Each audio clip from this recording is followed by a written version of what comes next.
hadn't planned to get into medicine just to end up at the edge of madness, but sometimes choices are made for you.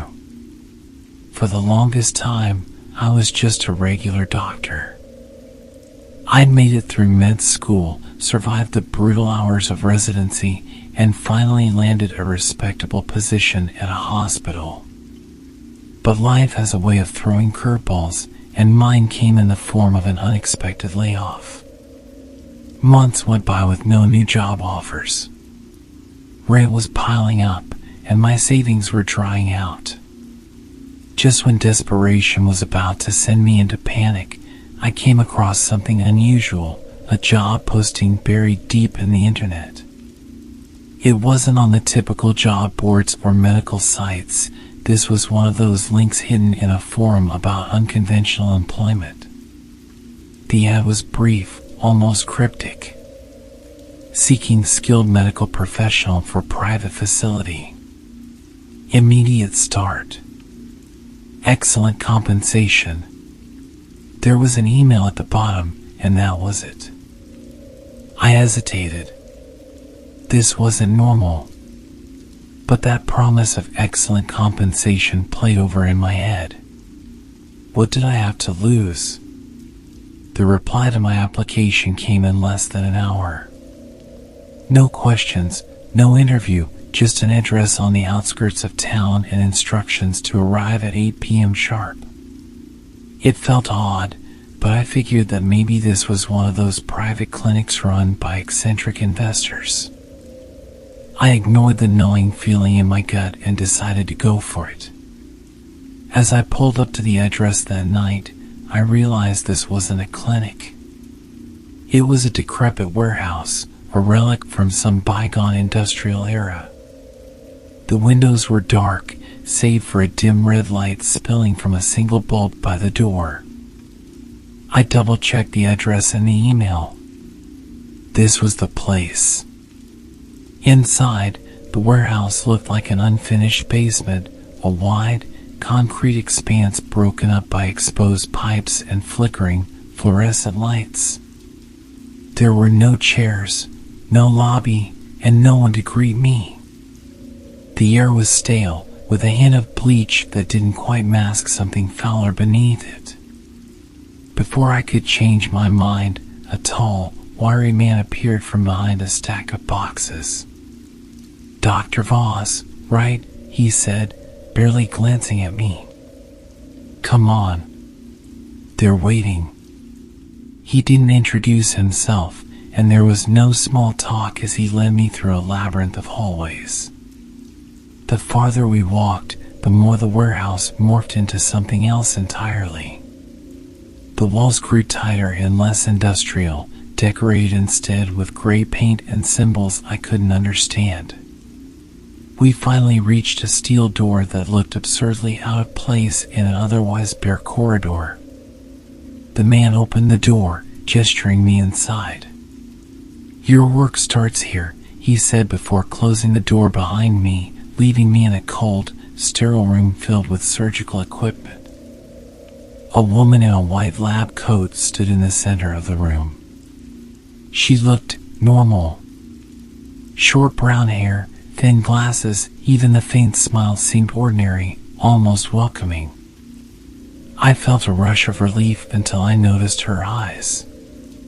They were too dark, too hollow, with no hint of warmth or emotion behind them. "You must be Dr. Voss," she said, her voice clipped and professional. "I'm Dr. Morse. I'll be your supervisor here." She didn't wait for a response. Instead, she handed me a pair of gloves and motioned to a table in the corner. I hadn't noticed it at first, but a man was lying there, bound with thick straps around his wrists and ankles. He was awake, breathing heavily, his eyes wide with terror. I opened my mouth to protest, but Dr. Morse interrupted. "We perform certain procedures here that require minimal sedation. Awake surgeries, you understand. Don't worry, he's been prepped." "Awake surgeries?"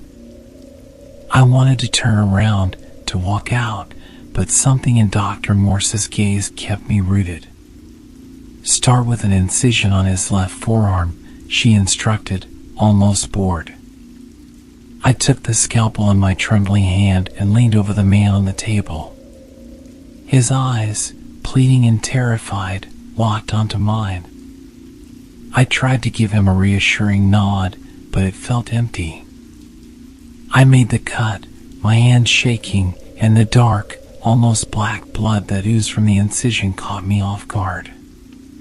It was thicker than normal, its texture almost gelatinous. "Good," Dr. Morse said, as if I were a student in a classroom. "You'll get used to it."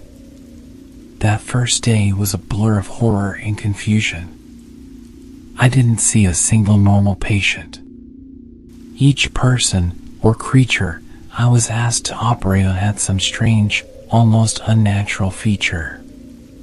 One had elongated fingers with too many knuckles, and another had a second row of razor-sharp teeth.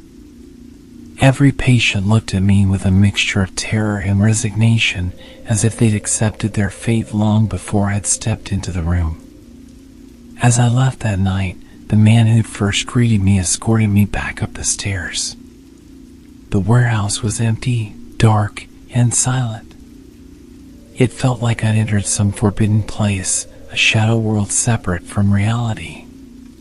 Despite everything, I returned the next day.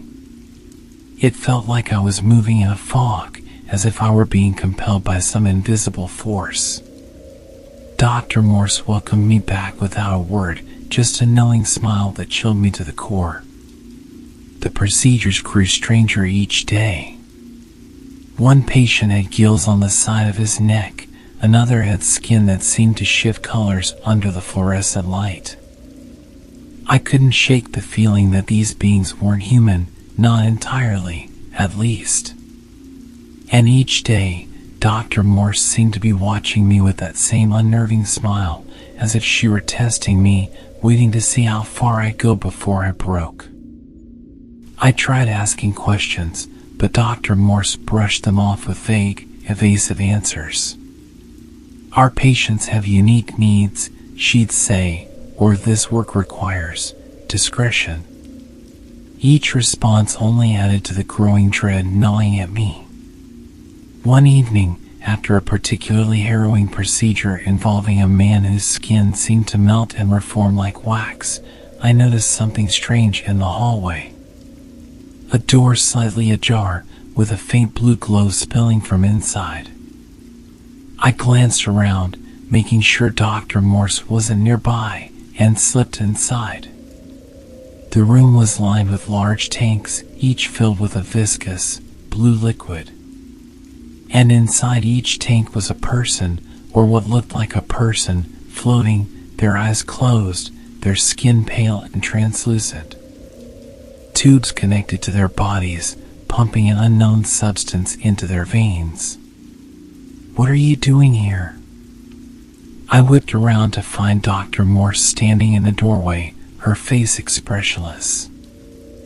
I stammered, trying to come up with an excuse, but she simply stepped forward, closing the door behind her.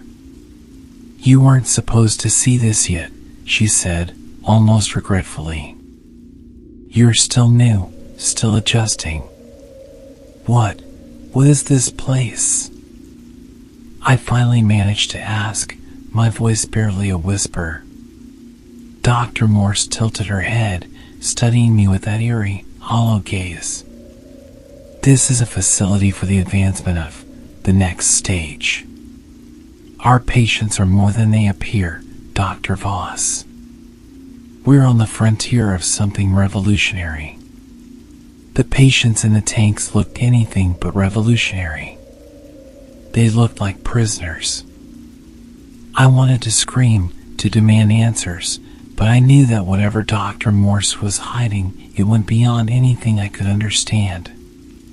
Each day after that revelation felt like walking on a tightrope. I went through the motions, performing the surgeries, keeping my head down. But I couldn't shake the feeling that I was being watched, that every step, every breath was being monitored. A week later, a new message arrived on my phone. This time, it was a voice recording, distorted and low. "Leave," it whispered. "They're not what you think they are. And you're not the first to be trapped here." Trapped. The word echoed in my mind, feeding my paranoia. I knew then that I had to escape, but leaving proved more difficult than I imagined. The exits were monitored, and every time I even approached the staircase, one of the guards seemed to appear out of nowhere. The feeling of being hunted grew stronger with each passing day. The patients seemed to sense it too, their eyes following me with a strange intensity, as if they were pleading for help or warning me. I knew I was nearing my breaking point, but something inside me wouldn't let go. I wanted answers, needed them, even if they cost me my sanity. Every patient I encountered seemed less and less human, their twisted, mutated forms pushing the boundaries of what should be possible. It wasn't medicine I was practicing, it was something far darker, a twisted parody of healthcare. One night, when I couldn't sleep, I decided to risk it all. I'd been memorizing the shifts of the guards, taking note of which rooms stayed locked and which didn't. I knew there was a window of maybe 10 minutes when Dr. Morse would be in the labs, and the night shift guard would go on his scheduled smoke break. I crept down the hallway, moving past the usual rooms filled with medical equipment and into the far end of the facility, where I'd seen Dr. Morse disappear before with several other staff members who never came back out. I slipped into an unmarked room, my pulse pounding, half expecting alarms to go off. But all was quiet. Inside, I found stacks of files, each one labeled with a single letter and number, like Subject S17 or Subject Z12. Most of the pages were stamped classified in red ink, but as I flipped through, disturbing fragments came to light. The files hinted at human modifications as part of a project called the Rebirth Initiative. It spoke about creating a new breed of humans, enhanced with features meant to adapt to extreme conditions, survive in the harshest of environments, or resist conventional forms of injury. But there were also terrifying references to subjects rejecting the treatments and disassembling under the strain of transformation. The word disassemble stuck with me. The clinical detachment made my skin crawl, and I suddenly realized that what I'd been doing here had nothing to do with helping people. I pocketed a few files and continued to the far end of the corridor. I reached another steel door, this one labeled Experimental Ward. A red light blinked above it, and next to the door was a card reader. I'd seen Dr. Morse use her badge in this area, but I had no card of my own. Feeling a surge of desperation, I retraced my steps and made my way back to her office. The door was locked, but a flick of a letter opener got me in. The room was immaculately organized, with a metal desk, a computer, and a large locked cabinet. I rifled through drawers, searching for anything that could explain what was happening here, but the real jackpot was on her computer. Miraculously, it was unlocked. I clicked on a folder labeled Active Subjects. Inside was a spreadsheet listing dozens of names, ages, and gruesome descriptions of each subject. Some were labeled active, while others were listed as failed. The failure notes sent shivers down my spine, entries like spontaneous organ liquefaction, severe cranial displacement, and one that simply read, "Too human." As I scrolled down, I found a name I recognized. My own. Subject LV11, it read, and beside it, observation period initiated. I couldn't breathe. I wasn't just the doctor. I was one of their experiments. The screen suddenly flickered and a security alert popped up. I'd been discovered. My heart hammered as I heard footsteps echoing down the hall. Panicking, I grabbed the files and the keys I found in the drawer, slipping out of the office just as Dr. Morse's footsteps reached the door. I darted down a different corridor, searching for an exit, but the halls twisted and turned, leading me deeper into the facility. I passed more tanks filled with floating bodies, some with limbs that weren't human or heads that looked like they belonged to animals. My head swam, my sense of reality slipping further with each step. Eventually, I found myself in a large, domed chamber filled with surgical beds, each one occupied. But unlike the other patients I'd seen, these were hooked up to massive machines, tubes snaking out of their bodies, their chests rising and falling in labored, synchronized breaths. There were men, women, children, all wired to these strange machines. Then I noticed something even more horrific. Among the patients on the beds, I saw familiar faces, doctors, nurses, and even some of the guards I'd seen in the hallways. They weren't dead, their eyes flickered open every now and then, blank and unseeing, but they were alive, kept breathing by those infernal machines. I approached one of the beds and saw a nameplate on the side. It was the wiry man who had first greeted me. But instead of his usual smirk, his face was twisted in agony, as if he were aware of everything but unable to move or speak. I heard Dr. Morse's voice behind me, calm and unhurried. "We're all part of the experiment, Dr. Voss." I spun around, the files clutched in my shaking hands. What are you doing to them?" Her eyes glinted with that cold, clinical detachment. "We're pushing the boundaries of human evolution. You've seen what's possible, the gills, the enhanced strength, the resistance to pain. This is our future, Dr. Voss. The Rebirth Initiative will unlock human potential, but it requires sacrifice." Sacrifice? I nearly choked on the word. "These are people." "No, Dr. Voss. They're volunteers." Her voice softened, almost as if she pitied me. "Some signed up willingly, others adapted to the role. Much like you're adapting now." I couldn't move, trapped between the rows of beds and Dr. Morse's cold, unyielding stare. "I never agreed to this." She raised an eyebrow. "But you're here. You came back every day, didn't you? We didn't force you. The truth is, deep down, you wanted this. You wanted to see how far you could go." Her words slithered into my mind, and I hated that part of me almost believed her. Maybe I had wanted to see the limits of medicine, to test the boundaries of what was possible. But this was a nightmare. Suddenly, she took a step closer, her gaze piercing. "You've proven resilient, Dr. Voss. More so than others. We've been watching you, tracking your reactions. You could be one of us, you know. It's not too late to join the initiative fully, to become part of something greater." I felt sick. "And if I refuse?" She sighed, almost as if disappointed. "Then we find other uses for you." I knew what that meant. The tanks. The machines.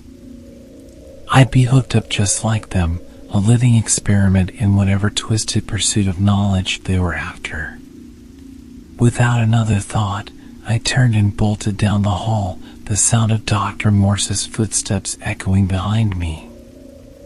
I ducked into an empty room, my heart pounding as I tried to find a way out. There was a single ventilation shaft, barely wide enough to fit through, but I didn't hesitate. I climbed in, pulling the cover closed behind me, and crawled as quietly as I could, praying she wouldn't hear me. The crawl felt like an eternity, the air growing hotter and staler the farther I went. But eventually, I found another opening that led to a dark storage room, cluttered with boxes and unused equipment. I dropped down, listening for any sign of pursuit. I spotted a small door tucked away at the back, and with a last surge of adrenaline, I pushed it open. Fresh air flooded over me, and I found myself outside, under a dark, starless sky. The warehouse loomed behind me, silent and imposing, as if daring me to come back. I didn't wait.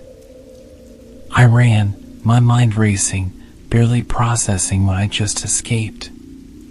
By the time I reached my car, I was gasping for breath, my hands shaking as I fumbled with the keys. As I sped away, I glanced in the rearview mirror, half expecting to see Dr. Morse's shadowy figure watching me. But the road behind was empty. I made it home, but sleep never came. Every time I closed my eyes, I saw those tanks, the eyes of the people trapped within them, and Dr. Morse's voice echoed in my head, "You could be one of us." It's been weeks now, but the nightmares haven't stopped. Every shadow feels like her, watching, waiting. And the files I took, they're no comfort, only a reminder that somewhere that nightmare continues. I've tried telling myself it's over, that I escaped. But deep down, I know Dr. Morse was right. Once you've seen what I've seen, there's no escaping it. After weeks of restless nights, the terror settled into a quiet, unrelenting paranoia. It wasn't just nightmares. I'd see things in my daily life, a figure across the street watching me a moment too long, the flash of a familiar coat in a crowded cafe. My phone would ring with no one on the line, or I'd find cryptic notes slipped under my door.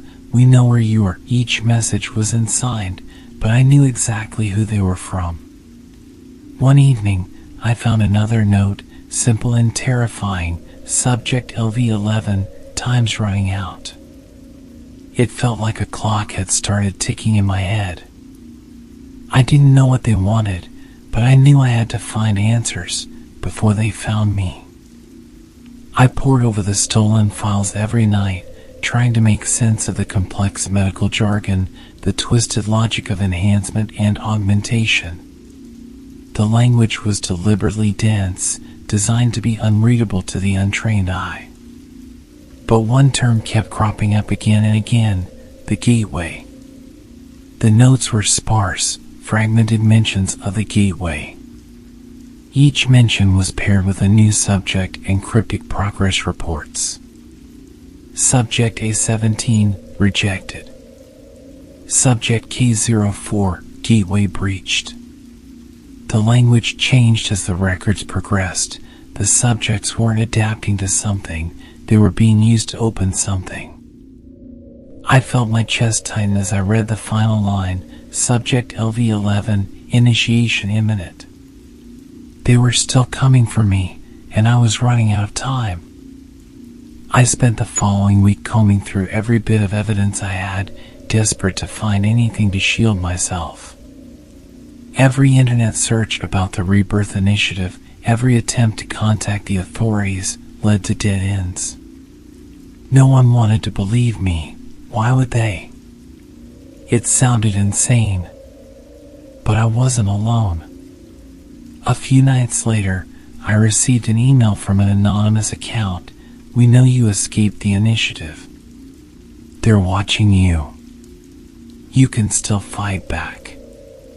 The message was short, and it had a link to a private chat room.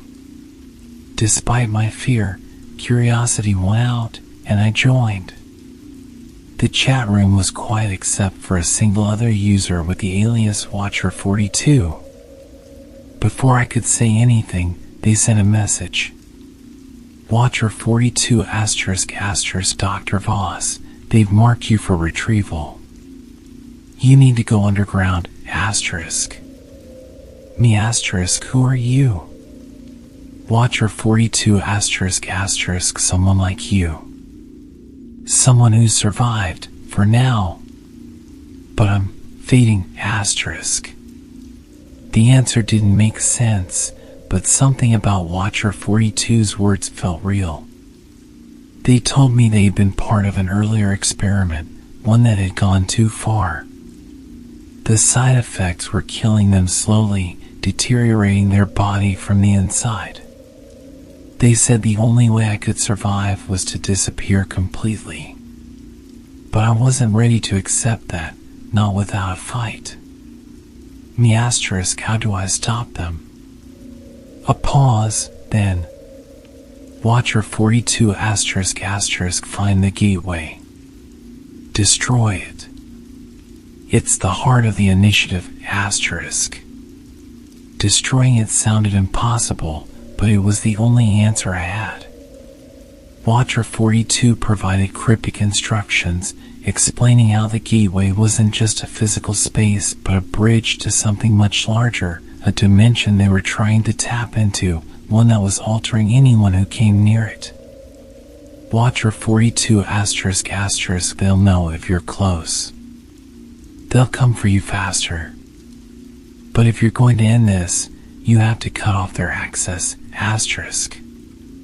Before I could ask more, Watcher42 logged out. Armed with their vague directions, I decided to go back to the facility. It was the only way to end this nightmare once and for all. I felt like I was marching towards certain death, but my mind was beyond fear. I was determined. I needed to stop the initiative, or at least understand what lay at the heart of it. I returned to the industrial district where the warehouse stood, dead silent under a starless sky. The place looked abandoned, the same red light glowing faintly at the entrance. I crept around the perimeter, finally finding a side door that had been left ajar. Inside, the air was thick with the familiar stench of bleach and something far worse. I slipped through darkened hallways, every sound amplified, every shadow a possible watcher. I retraced my steps, passing by the same holding tanks with people floating in suspended animation. Some of them stirred faintly as I passed, their eyes flickering open for a brief moment before closing again. It felt like a warning, a reminder of what could become of me. As I approached the central lab, a sound stopped me in my tracks. A familiar, hollow voice drifted through the walls, Dr. Morse. Subjects are progressing. We'll begin the final phase soon, she was saying, her voice calm and clinical. The gateway is stabilized. It's time to introduce subject LV11. I froze, realizing that I was closer than ever to discovery. I waited, counting our footsteps as she moved farther down the hall. When the coast was clear, I slipped into the lab she'd just exited. The room was empty, save for a massive piece of equipment, a strange, metallic doorway that hummed with an eerie, pulsating light. It was like a portal, swirling with a darkness that seemed alive. This was the gateway. Suddenly, everything made sense. The initiative wasn't just modifying humans, it was using us to interact with something on the other side.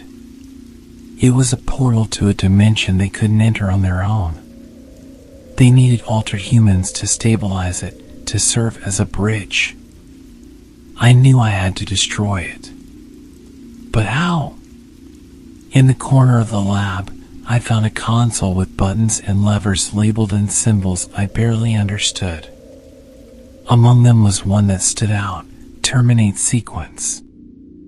My hands were shaking as I reached for it, barely daring to hope that it would work. As I pressed the button, a loud, mechanical alarm blared and the lights began flashing. The gateway started to pulse erratically, the darkness within writhing and contorting as if it were trying to escape. "Stop!" Dr. Morse's voice rang out behind me. I turned to see her standing in the doorway, her face twisted with rage and something more, fear. "You don't understand what you're doing," she hissed. "The gateway is the future. You can't stop evolution." "Evolution?" I shouted over the alarm. "This isn't evolution. This is a nightmare." The machinery began to spark and smoke, the portal's darkness swelling and stretching as if trying to consume the entire room. Dr. Morse lunged at me, but I dodged, and she stumbled into the console, her hand slamming down on several buttons. The machine whirred, the darkness intensifying, and suddenly, I felt it, the pull, It was like a gravity reaching out from the gateway, a magnetic force that tried to draw me in. Dr. Morse staggered back, clutching her head, and I realized that she, too, was affected. She began to convulse, her body twisting as if the darkness itself was consuming her from the inside.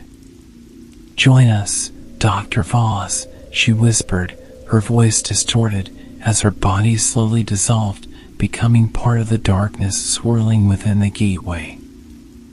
I fought against the pull, inching toward the exit.